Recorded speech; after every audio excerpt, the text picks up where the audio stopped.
নমস্কার, আমি স্বপ্না। দেশ এবং দেশের বাইরে যেখান থেকে ভিডিওটি দেখছেন আপনাদের সবাইকে অনেক অনেক শুভেচ্ছা। স্বপ্নাস ব্লগে সবার আমন্ত্রণ। প্রতিদিনের মতো নতুন একটি পর্ব সাজানোর প্রয়াস করছি। আশা করছি আপনাদের সবার ভালো লাগবে, তাই অনুরোধ করব পর্বটি প্রথম থেকে শেষ পর্যন্ত দেখুন। আজ কলার মোচা রান্না করব। মোচা থেকে ফুলগুলো ছাড়িয়ে নিচ্ছি, আর ছাড়াবো না, এটা থাক, পরে দেখে শুনে দুই একটা ছাড়িয়ে নেব, আরগুলো কুচিয়ে দিয়ে দেব। ফুলগুলো একটা একটা করে বেছে নেব। মাঝখানের শক্ত এই জিনিসটা ফেলে দিতে হবে।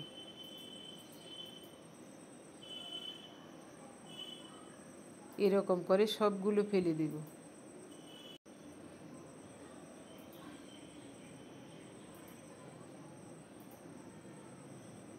এভাবে কুচিয়ে নেব। আপনি যদি আমাদের চ্যানেলে নতুন হয়ে থাকেন, সম্পূর্ণ পর্বটি দেখার পর যদি একটু ভালো লাগে, আমার অনুরোধ রইল চ্যানেলটি সাবস্ক্রাইব করে আপনার মূল্যবান মন্তব্যটি লিখে জানাবেন। যে কোনো গঠনমূলক মন্তব্য করতে পারেন, কোনো সমস্যা নেই, আমি আপনাদের সকল মন্তব্যের উত্তর দেব। ভিতরের ওই মোচাটা থেকে উপর দিয়ে আরও দুই একটা বাকল খুলে নিয়েছি, আর এটা একেবারেই কচি, এটা এখন কুচিয়ে দিয়ে দিচ্ছি।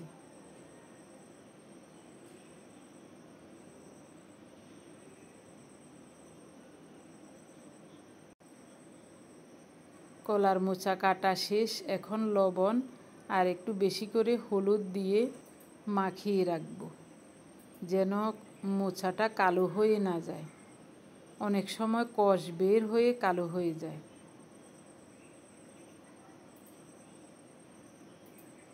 আজ কলার মোচা সিদ্ধ না করেই রান্না করব। দুইটা বড় সাইজের আলু এরকম করে কেটে নিচ্ছি। এটা হলো সকালবেলার খাবারের আয়োজন। আমার জামাই বাবাজি সকালবেলায় ভাত খায়। কাটাকুটি হয়ে গেছে, এখন মশলা বেটে নেব। অল্প করে ধনিয়া আর জিরা নিয়েছি, একসাথে বেটে নেব, আর একটু আদা বেটে নেব। বাটা হয়ে গেছে, রান্না বসিয়ে দিলাম। কড়াইতে সরিষার তেল দিলাম। তেল গরম হলে কেটে ধুয়ে রাখা আলুগুলো লাল লাল করে ভেজে নেব। স্বাদ মতো লবণ দিলাম। আলু ভাজা হতে হতে আর একটু মশলা বাটতে হবে। দারুচিনি, এলাচ, 3টা এলাচ আর 2 টুকরো দারুচিনি দিয়েছি।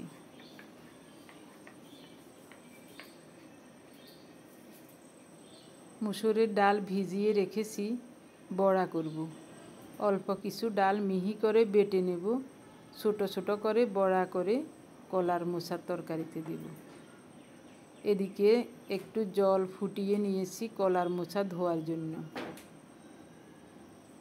ফোটানো গরম জল দিলাম। অল্প কিছুক্ষণ নেড়ে চেড়ে দেব, যেন কলার মোচা থেকে কষগুলো আলাদা হয়ে যায়। তারপর ভালোভাবে ধুয়ে নেব। এদিকে আলুগুলো লাল লাল করে ভাজা হয়ে গেছে, উঠিয়ে নিলাম। ওই তেলে গোটা জিরা ফোড়নে দিলাম, একটা শুকনো মরিচ ছিঁড়ে দিয়ে দিলাম। ফোড়নটা লাল লাল হলে প্রথমে দিব ধনিয়া জিরা একসাথে বাটা। আদা বাটা দিচ্ছি। আদা দিয়ে কিছুক্ষণ নেড়ে চেড়ে কষিয়ে নেব।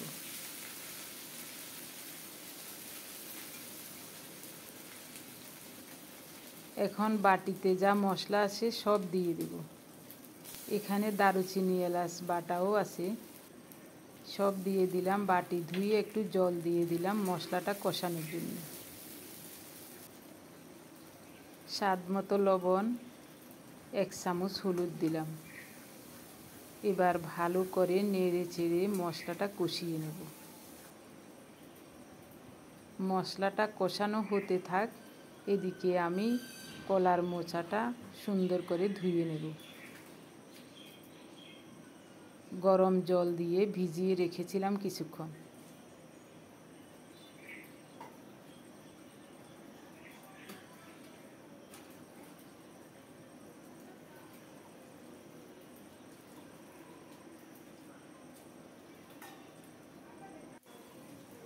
3-4 বার করে ভাসিয়ে ভাসিয়ে ধুয়ে নেব, যেন মোচার কষটা চলে যায়।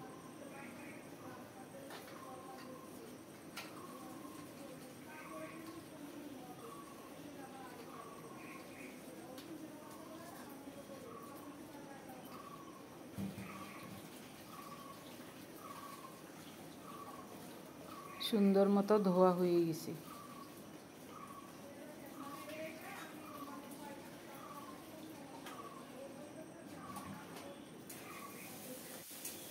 এদিকে মশলাটাও অল্প তাপে ভালো করে কষানো হয়ে গেছে। ফালি করে রাখা 10-12টা কাঁচামরিচ দিলাম।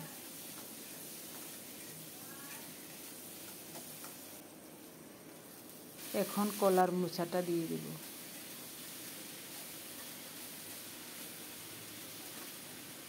মশলার সাথে ভালোভাবে নেড়ে চেড়ে মিশিয়ে ঢেকে ঢেকে রান্না করব। কিছুক্ষণ কষিয়ে নেওয়ার পর এখন ভেজে রাখা আলু দিয়ে দিলাম। অল্প করে একটু জল দিলাম, তরকারিটা যেন ভালো করে সিদ্ধ হয়।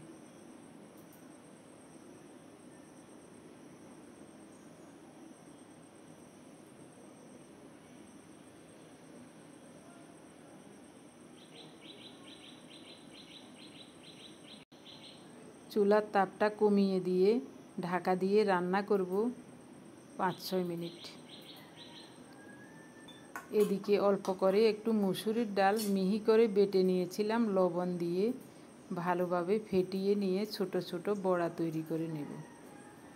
আর এগুলি কাঁচামরিচ আর পেঁয়াজ কুচানো দিয়ে বড়া করব। গরম ভাতের সাথে খেতে দারুণ লাগবে। প্রথমেই তরকারিতে দেওয়ার জন্য বড়াগুলো তৈরি করে নিচ্ছি। ডালটা ভালো করে ফেটিয়ে নিয়েছি। অল্প একটু ডাল দেওয়ার সাথে সাথে ফুলে যাচ্ছে বড়াগুলো। ছোট ছোট করে বড়াগুলো তৈরি করে নিচ্ছি। এদিকে দেখি মোচার তরকারিটা খুব সুন্দর মতো সিদ্ধ হয়ে গেছে। এখন চামচ দিয়ে ভালো করে নেড়ে চেড়ে এরকম করে নিয়েছি। এবার ভেজে রাখা ডালের বড়িগুলো দিয়ে দিলাম।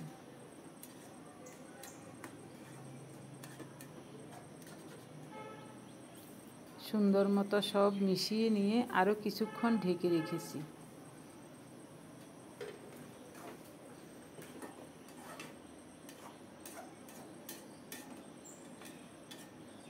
হয়ে গেল দারুণ স্বাদে কলার মোচা রান্না। ওদের দুজনকে খাবার দিয়ে দিয়েছি। এখন 11টা বাজে। ওনার জন্য এই খাবারটা বেড়ে নিলাম। জামাই বাবাজি বারবার শুধু বলছে আপনারা কেন খাবেন না, আপনারাও খান। তো আমার জন্য একটু ভাত বেড়ে নিলাম। ভাত খেতে আমার একেবারে ইচ্ছে করছে না। আমার বাবাজি বাসায় থাকলে না খেয়ে পারি না। তো একটু ভাত নিলাম। ওরা সবাই বলেছে কলার মোচাটা খুবই ভালো হয়েছে। আর গরম ভাতের সাথে ডালের বড়া তো দারুণ লাগে। তো খাওয়া দাওয়া শেষ করে আমার ভিডিও এডিটিং করেছিলাম, একটা ভিডিও আপলোড দিয়েছি। অনেক সময় পার হয়ে গেছে। এখন দুপুর 1টা বাজে। দুপুরে রান্নার আয়োজন করছি। ওরা বলছে আস্তে ধীরে রান্না করুন, কোনো সমস্যা নাই, শুধু এক তরকারি রান্না করবেন। মাংস রান্না করব, তার জন্য মশলা বেটে নিচ্ছি। ধনিয়া, জিরা, আদা, রসুন বাটা হয়ে গেছে। এখন বেটে নিচ্ছি 10-12টা কাঁচামরিচ। এটা মিহি করে বাটতে হবে না, এভাবে বেটে নিয়েছি। 2 লিটার খাঁটি গরুর দুধ একটু নরমাল করে নিচ্ছি। এটা ফ্রিজের ডিপে ছিল, ওই ক্ষীর তৈরি করব। ওরা বলছে রাত্রে খেলা দেখতে দেখতে পাটিসাপটা পিঠা খাবে। এখন দুপুর প্রায় 2টা বাজে, বৃষ্টি আসছে, খুব ভালো লাগছে, আবহাওয়াটা একটু ঠান্ডা আছে। এখন মাংসটা মেখে নেব। একেবারে সনাতন পদ্ধতিতে মাংস রান্না করব। কুচানো কাঁচামরিচ দিলাম, কাঁচা পেঁয়াজ, রসুন বাটা, জিরা বাটা, জিরা নয় এটা আদা বাটা, এটা জিরা বাটা, ধনিয়া বাটা, মাংসের পরিমাণে বেটেছিলাম সব দিয়ে দিলাম। হলুদ দিচ্ছি 1.5 চামচ, অল্প করেই একটু গুঁড়ো মরিচ দেব যেহেতু কাঁচামরিচ দেওয়া আছে। একটা আলু কেটে নিলাম মাংসতে দেওয়ার জন্য। স্বাদ মতো লবণ দিলাম, সরিষার তেল,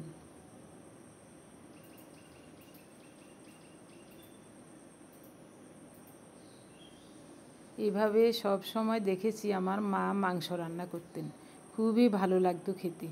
তো আমি যতদিনে এইভাবে রান্না করেছি সবাই বলে এভাবে রান্না করলে বেশি ভালো লাগে। রান্নাটা একেবারে সহজ। সব মশলাপাতি একবারে দিয়ে ভালো করে মেখে নিয়ে চুলায় বসিয়ে দেব। রান্নার শেষে গরম মশলা দেব। রান্না বসিয়ে দিলাম, অল্প করে সরিষার তেল দিয়েছি, তেলে একটু লবণ দিলাম, আলুটা ভেজে নেব। আলু ভাজা হয়ে গেছে, বাইরে কিন্তু খুব বৃষ্টি হচ্ছে। গোটা জিরা ফোড়নে দিলাম। আজ কয়দিন ঘরে তেজপাতা নাই, তেজপাতা ছাড়াই রান্না করছি। বাজারে যাওয়ার সময় বলতে ভুলে যায়, রান্নার সময় মনে পড়ে। মাংসটা দিয়ে দিলাম। এদিকে কিন্তু বৃষ্টি তেমন হয় না, আজ বৃষ্টি দেখে খুব ভালো লাগছে। বাটি ধুয়ে অল্প করে একটু জল দিয়ে ঢেকে দিয়েছি। ঢেকে অল্প তাপে মাংসটাকে সুন্দরভাবে কষিয়ে নিয়েছি। ওই ফাঁকে আলুও দিয়ে দিলাম, ভেজে রাখা আলুগুলো। সুন্দরভাবে মাংসটা কষানো হলে ফোটানো গরম জল দিয়েছি। মাংস রান্না হয়ে গেছে, বাটা গরম মশলা দিয়ে নামাবো। ওরা বলছে আর কিছুই রান্না করতে হবে না, শুধু এক তরকারি রান্না করুন। তারপরও আমি একটু মুসুরির ডাল ঘন করে রান্না করেছি। সকালবেলায় রান্না করেছিলাম মোচার ঘন্ট, ওটা একটু আছে। রান্না শেষ। সব কিছু ধুয়ে মুছে গুছিয়ে নিয়ে স্নান করে আসব, তারপরে খাওয়া দাওয়া হবে। এই মুসুরির ডাল ঘন করে রান্না করেছি।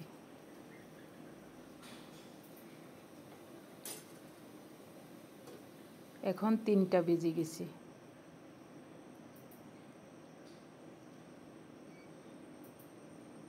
সবার খাওয়া দাওয়া শেষের দিকে, আমি একটু পরে খাবো। সকালবেলা একটু ভাত খাওয়াতে আমার ক্ষুধাও লাগছে না।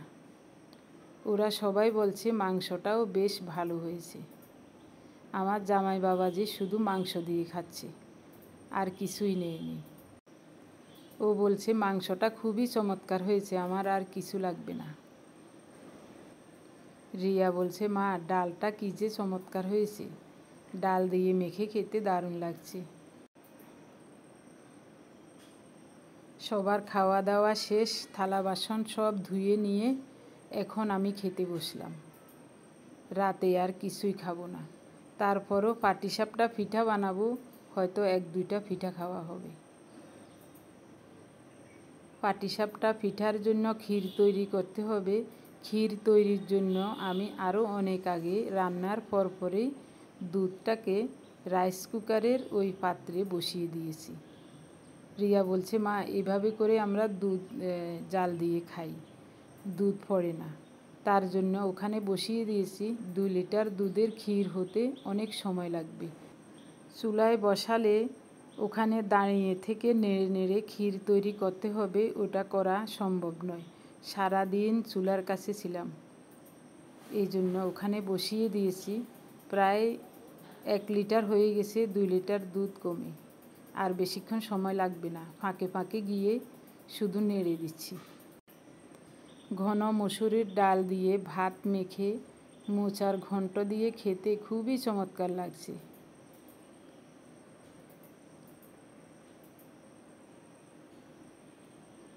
তো এটা কম্পিউটার রাখার টেবিল, ওই টেবিলে বসে আমি খাচ্ছি। উনি মনে হয় আগের খেলাগুলি দেখছেন, তো এই জন্য ওটা ঠিক করে দিচ্ছি।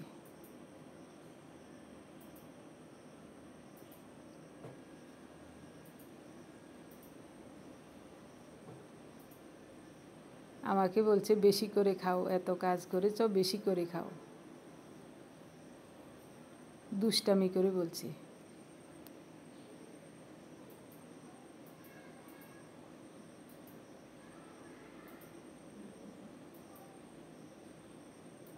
মাংস নিলাম।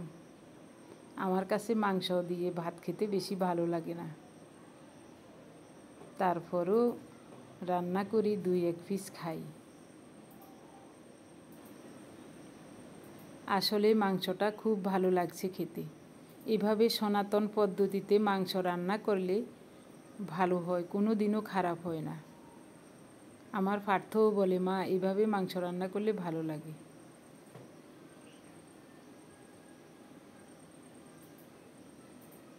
এরকম করে আমার মা, শাশুড়ি মা এনারা রান্না করতেন। মাংস ভাতের সাথে একটু কাঁচা পেঁয়াজ খেতে ভালোই লাগে।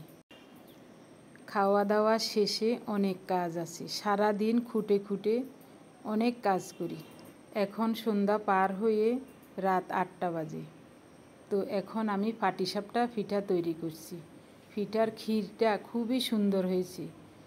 আজ দুধের ক্ষীরের সাথে একটু চিনি ছাড়া আর কিছুই দেওয়া হয়নি। আমার জামাই বাবাজি বলছে, মা কিছুই দেবেন না, শুধু ক্ষীর, শুধু দুধ দিয়ে ক্ষীর তৈরি করবেন। তো আজকে কিছুই দেই নেই। ক্ষীরটা খুবই সুন্দর হয়েছে। 2-1টা পিঠা তৈরি করে দিয়েছি, ওরা খেয়েছে, বলছে মা পিঠাগুলো খুবই ভালো লাগছে খেতে। এরকম করে সবগুলো পিঠা তৈরি করব। আর ওনার জন্য একটু ক্ষীর চিনি দেওয়ার আগেই আলাদা করে রেখেছি। ওনার জন্য ওই ক্ষীর দিয়ে পিঠা তৈরি করব।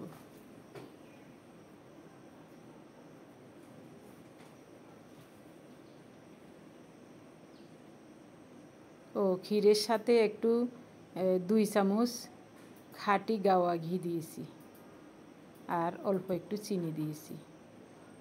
সবগুলো পিঠা তৈরি করা হয়ে গেছে, ওদের প্রায় খাওয়াও হয়ে গেছে। আরও এই কয়টা রয়েছে, আমি এখনও খাই নাই। আমরা দুজন পরে খাব। তো পিঠা বানানো প্রায় শেষ, আর ওনার জন্য কয়েকটা বানাবো, 2-3টা বানাবো, বেশি বানাবো না। এই ক্ষীরটা একেবারে খাঁটি দুধের ক্ষীর, এখানে চিনি গুড় কিছুই মিশাই নেই। এখন বলবো, আপনারা যারা গত 24 ঘন্টায় আমাদের অনেকগুলো ভিডিও দেখে কমেন্টস করেছেন আপনাদের নামগুলো। প্রথমেই কমেন্টস করেছেন অর্পিতা, তারপর শিখা সিনহা কলকাতা থেকে, রয় অরুণ কলকাতা থেকে, নির্মলা দেওরি, মালা বিশ্বাস, বনানী ব্যানার্জি মুর্শিদাবাদ থেকে, মিনতি মার্মো উত্তর দিনাজপুর রায়গঞ্জ থেকে, মল্লিকা ঘোষ শিলিগুড়ি থেকে, হর্ষ বসাক সোদপুর থেকে, পম্পাদি ইসাপুর লীলিনগর থেকে, সুমন্তরা সেনাপতি, লিলি দাস, ফারজানা আফরোজ, নীলিমা ঠাকুর কলকাতা থেকে, জয়শ্রী চৌধুরী সোমাশিল ফেনী থেকে, অনিশ সরকার শিলিগুড়ি থেকে, রানু বেগম ইতালি থেকে, শিপ্রা কলেজ স্ট্রিট কলকাতা থেকে, কুণ্ডন সাহা কলকাতা যাদবপুর থেকে, সীমানাথ আমেরিকা থেকে। আপনাদের সবাইকে অজস্র অজস্র ধন্যবাদ, অভিনন্দন এবং কৃতজ্ঞতা জানাই। আপনারা যারা প্রতিনিয়ত ভালোবেসে আমাদের ভিডিওগুলি দেখে যাচ্ছেন, আপনাদের সবাইকে অজস্র অজস্র ধন্যবাদ, অভিনন্দন এবং কৃতজ্ঞতা জানিয়ে আজকের পর্বটি এখানেই শেষ করব।